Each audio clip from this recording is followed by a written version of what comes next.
Here this question is asking, calculate the value of x in the expression shown below. Log 2 of x plus 1 plus log 2 of 5x plus 1. And we know that when we have a equation like that, we can combine it together when we are adding. Like, how does it happen? This is the equation. When we have a log a, I'm just doing the generic equation. When we have a log a and log b added, that is equivalent to log a and b multiplication within the parentheses. So I can also express the given logarithm in the same way, given logarithmic equation in the same way. Now let's go ahead and do it. So here log 2, and within the parentheses I'm going to multiply both of them. Since it's addition, we can multiply within the parentheses.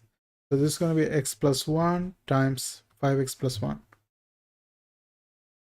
That is equal to 6. Now we have a base and a value, and then we have an equation with log. What we can do is we can bring it into exponential function form. We can create an exponential equation. How do we create that? We just multiply this. I mean, not multiply actually. When we bring here, it's going to be 2 power 6. That is going to be equal to the whole value. That is x plus 1 times 5x plus 1. Okay, now let's go ahead and expand this one. So I'm going to remove the top part and actually write on the top. Let me erase this. Okay, let's write it here. So 2 power 5 is 32, 2 power 6 is going to be 64. So this one is 64. 2 power 6, that's 64. Now let's expand this equation. Here this is x plus 1 here. So x times 5x, that's equal to 5x square. And then x times 1, that's x. And then 1 times 5x, that's plus 5x. And then 1 times 1, that's 1. Now let's go ahead and simplify this one furthermore. Here 5x square, and then this is 5x plus x, that's 6x. And then plus 1. And also we can bring this 64 to this side, that's negative 64. We can equate the whole thing to 0. Now if I add 1 minus 64, that's negative 63. So we are going to have 5x square plus 6x minus 63. Now here we have negative 63 right here, and also don't forget the coefficient in front. Like at a we have 5 coefficient. So when we have coefficient in front, what we have to do is we have to multiply that one with this minus 3, minus 63. 5 times negative 63. And if you multiply, you get negative 350. Now what you have to do is to factor this one, what you have to do is we have to look at a value that when we multiply, we have to get negative 315. But when we add, we have to get positive 6. So let's look some values. So if you take 21 and negative 15, that will work. 15 times 20 is 300. 15 times 21 is 315. So if you add them, that gives us positive 6. So let's actually go ahead and continue. I'm going to erase this one.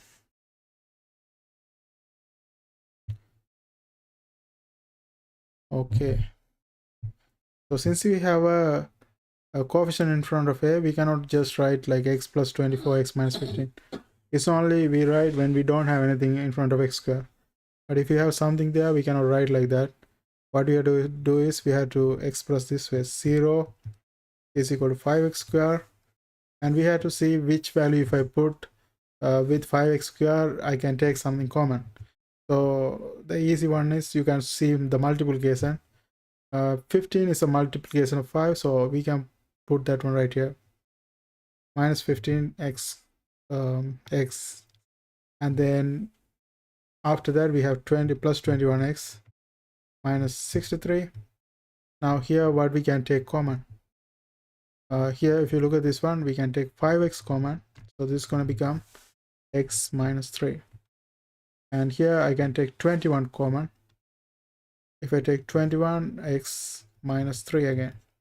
So we already in the final step, that is 5x plus 21 times x minus 3 is going to be equal to 0. Therefore we can say, I write in a different color. Therefore we can say 5x plus 1 is equal plus 21 is equal to 0, and if I also we can say x minus 3 is equal to 0. 5x plus 21, if you solve for x for this one, this is going to be minus 21 over 5, and for this one x is going to be equal to 3. Now from the given answers, 3 is the right answer. Okay, because two answers possible, and also you have to remember that within the logarithmic function we cannot have a negative value. So if you plug negative, let's look at this one. If you plug negative 21 over 5, this one we can write as 5 over 5. So 5 over 5 minus 21 over 5, that's going to give us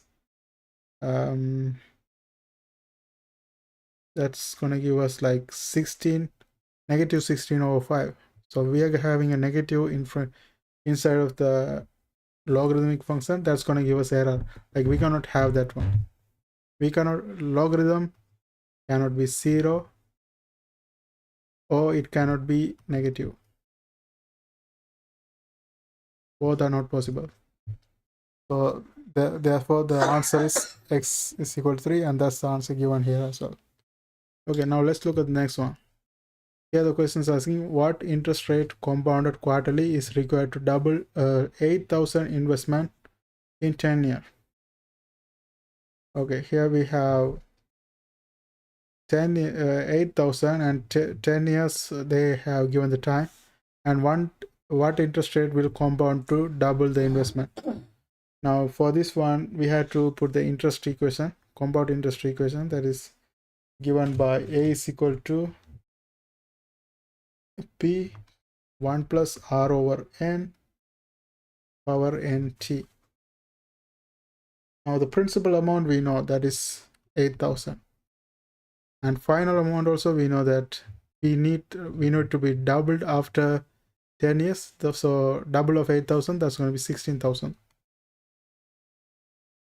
and then 1 plus r is what we are trying to find, and the n value.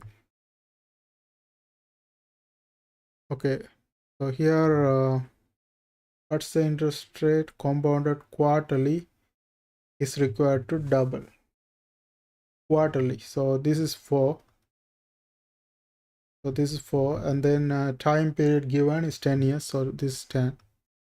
Now we have to solve for r. Here you can see we can simplify this 16,000 and 8,000, so this is going to become 2.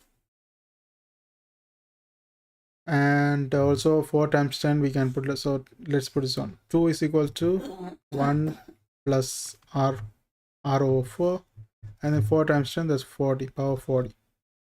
Now to remove this 40, what we can do is we can multiply both of the power by 1 over 40. So if I multiply this by 1 over 40, this is going to be 2 power 1 over 40. And if I multiply the other side by 1 over 40, that's going to become 1 plus r over 4. Okay, now we can bring the 1 to the other side as well. So this is going to become what? This is going to become r over 4 is equal to 2 power 1 over 40 minus 1. And also we can bring the 4 to the other side. So this is going to become r is equal to 4 times 2 power 1 over 40 minus 1. And if you plug this value in the calculator and calculate this one, you're going to get 0.0699 in percent. To get the percentage, you have to multiply this one by 100. If you multiply this one by 100, you will get 6.99%, and that's approximately equal to this one. So 7% is the answer. And that's it for this video, guys. Thanks for watching. See you guys on my next video.